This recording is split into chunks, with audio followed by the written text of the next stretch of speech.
Now I would like to invite respected student Muhammad Ubaidullah to come on the stage and deliver a speech in English on the occasion of Independence Day. Please welcome.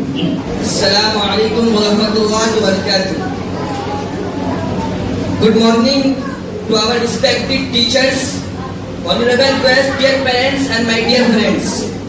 Today, I feel very happy and proud to speak a few words about Independence Day. As we all know, 15 August is very important day for every Indian. On this day in 1947, India became free from British rule after a long struggle. We should always remember the great freedom fighters who worked hard and sacrificed their lives for our country. Many brave Muslims, non-Muslim, also played an important role in India's freedom struggle. Shah Abdul Aziz Muhaddis Dehlvi, Sayyid Ahmad Shaheed, Shah Ismail Shaheed, Maulana Abul Kalam Azad, Sheikhul Hind Rahmatullah Ali, and Maulana Hussain Ahmad Madni are among those great personalities whom we should remember with respect.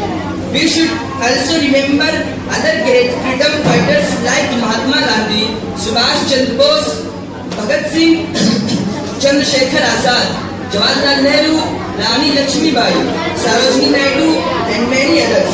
Dear friends, we are lucky to live in a free India. We can go to school, learn, work, and live with freedom. But freedom also gives us responsibilities.